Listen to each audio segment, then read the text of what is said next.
What is up, friends? Welcome back to a One Take Tuesday. Hey, have you ever tried to argue a point with a 4-year-old? It's kind of like nailing Jello to the wall. It's never going to work. Today on One Take Tuesday, I'm going to tell a quick story about that. But welcome back. One Take Tuesday from beginning to end. One shot, one take, no cuts, no edits. What you see is what you get. So yesterday, I was going somewhere with our awesome daughter, Riley, and we were driving. We were sitting at a light. I was in the left turn lane, put on my blinker, ready to go. Green arrow comes up. I take a left, and she starts freaking out and saying, "Dad, you ran a red light. The red means to stop." Well, the red for the light and the people going straight was red, but I had a green arrow. I tried to explain this to her. She did not fully understand. All she knew was that red means stop. Red means do not go. So I kind of went back and forth, not really argued, but just discussed it with her for a few seconds. And then I kind of just turned around and said, "Hey, who has the driver's license? Do you have a driver's license?" And we both just laughed and kind of cut up about it. And I tried to explain it to her, and she just kind of, whatever, she didn't get it. But just like in a split second, God used that just to remind me something about myself. And this may sound a little similar to the applesauce video I made a while back. And if you have not seen that, I would encourage you to watch it. I'll link it right up here, and it'll be at the end too. But that God knows better than I do. And we got where we were going. I pulled in the parking spot, and it made me think that there's probably times in my life where God says, "Hey, do you not know that I'm God and I know what's going on here and you don't?" I've never heard God say that in that way, but I think there's times where I probably live my life in a way where it's like I don't trust him, right?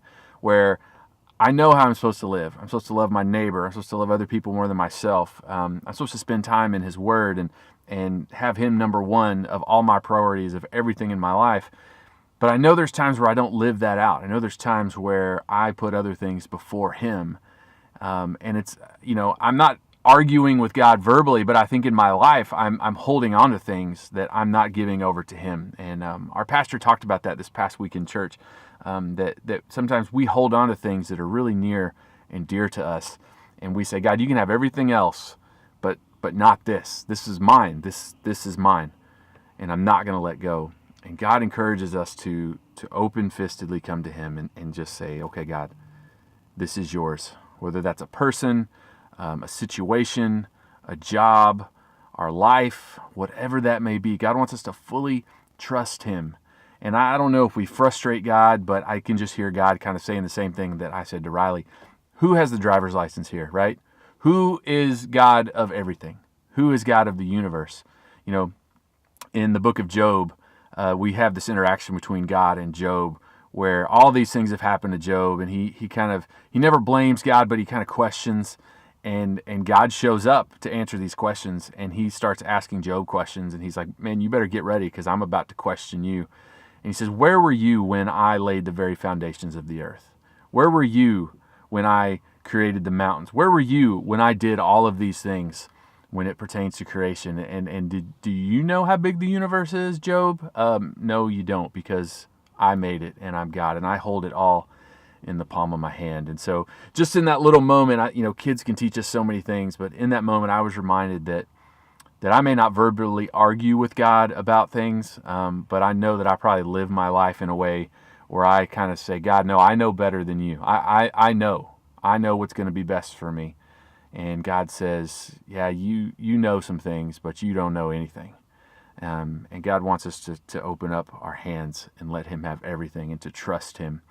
And when we do that, it begins to change our life. When we begin to trust him in everything that we have and everything that we do, man, it honors God, and it takes us to a whole new level in our relationship with him. I don't get that right all the time. It's something I'm working on. I'm trying to look at myself and figure out how I can make changes in my life that are going to draw me closer to God and allow me to trust in him more. So I want to encourage you in that. Maybe there's something that you need to talk to God about and ask God to give you the courage to let go of and to trust him with. Maybe you need to quit arguing with God from the back seat and just trust that he knows better than you do in any situation in your life. I don't know what it is, but I want to challenge you and encourage you to be thinking about that this week. Pray about that and maybe ask God to show you some areas that you need to let go of and let God be God. Hope you have a great rest of your week. Give me a like if you like it. Make sure you subscribe, hit the notification bell, all that good stuff. Leave me a comment down below on whatever, anything you want, and we will see you Friday. Have a great rest of your week. Walk humbly.